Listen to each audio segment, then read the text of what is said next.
என் பேர் பழனிமால் கருணாநிதி. நாங்கள் வந்து வெஸ்டேஜ்லேருந்து அக்ரி பொருள் வந்து கொடுத்துருக்குறோம் சாருக்கு. சார்கிட்ட கேட்கலாம், கரும்பு கொடுத்துருக்குறோம்.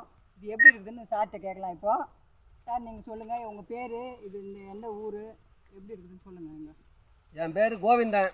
நான் முருக்கம்பாடி, விழுப்புரம் மாவட்டத்துலேருந்து இப்போ கள்ளக்குறிச்சி மாவட்டம் மாற்றின பிற்பாடு இப்போ நாங்கள் கரும்பு தான். எனக்கு வந்து சின்ன விவசாயி, ஒரு 2.5 ஏக்கர் நிலம், அது கரும்பு தான் நடுறேன்.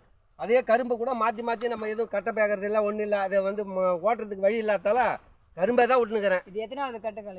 இது வந்து 7வது பரி. இந்த கரும்பு 7வது பரி. என்னடா இது போய் இன்னமும் இது மாதிரி வச்சுன்னுக்கிறேன்னு கேட்டாங்க. அப்புறம் இந்த சார் வந்து சொன்னார், சாமி சார், இதை மண் வளத்துக்கு நீங்கள் இந்த மருந்து விட்டிங்கன்னா நீ எரு போட்டதுக்கு சமமாகிடும், மண் வளமாயிடும் அப்படின்னு சொன்னார்.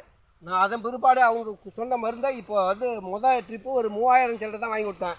2வது தீனி 2 ஏக்கருக்கு சேர்ந்து 7000 ரூபாய்க்கு வாங்கி போட்டேன்.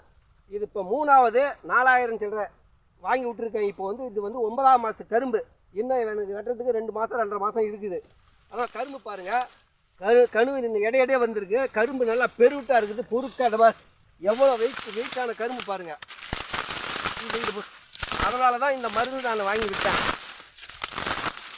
இன்னும் எல்லா விவசாயியுமே பார்க்கணும். இந்த கரும்பு பாருங்கள், ஒரு கரும்பு போல் இருக்குது, லட்சம் இருக்குது. ஒரு கரும்பு 5 கிலோ வரும் இருக்குது.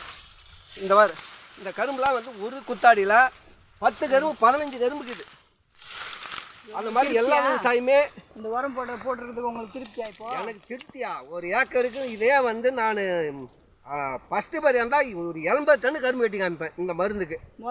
ஒரு ஏக்கருக்கு முன்னே எவ்வளோ செலவு? வந்து 50 டன் வரும். எவ்வளோ செலவு பண்ணீங்க? செலவு அதிகமாச்சு. செலவெல்லாம் வந்து 2 ஏக்கருக்கு ஒரு 30,000, குறைஞ்சபட்சம் 40,000 அப்படி வந்துடும்.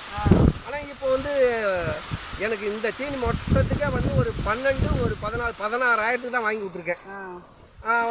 இந்த கரும்பு ஆஃபீஸில் கொடுத்தது கொஞ்சம் உரம் அந்த டப்பாவில் கொடுத்தாங்க, அதை கொஞ்சம் போட்டிருக்கேன். அதுதான் மீதி வேலை பாக்கியில் நான் வந்து எதுவும் வாங்கி போடலை. உங்களுக்கு மனசு திருப்தியாக இருக்கா? மனசு திருப்தியாக இருந்ததோட நான் என்ன 2 பேர் சொல்லியிருக்கேன். சொல்லியிருக்கிறீங்க? ஆமாம் ஆமாம் ஆமாம்.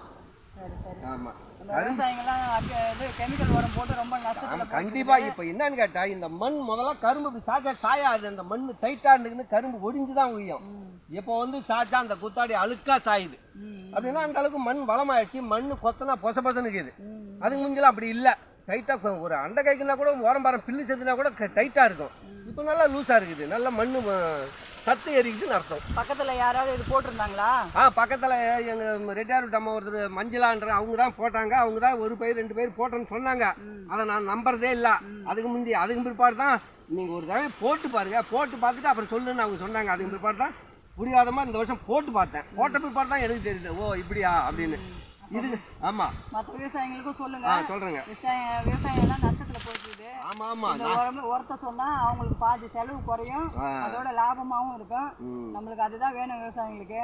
பொதுவாகவே எந்த விவசாயம் கிடக்கூடாதுன்னு தான் இப்போ நானே வந்து இந்த மாதிரி செஞ்சால் நல்லது. நமக்கு வந்து இப்போ வந்து 50 டன் வெட்டுறது 60 டன் 70 வெட்டலாம், 60 டன் 70 டன் கூட வெட்டலாம். நம்ம எந்த அளவுக்கு பராமரிப்பு பண்ணுறோமோ அந்த மாதிரி தான். ஆமாம். சரிங்க ஐயா, ரொம்ப நன்றிங்க ஐயா. நன்றி, வணக்கம்மா. வணக்கம்.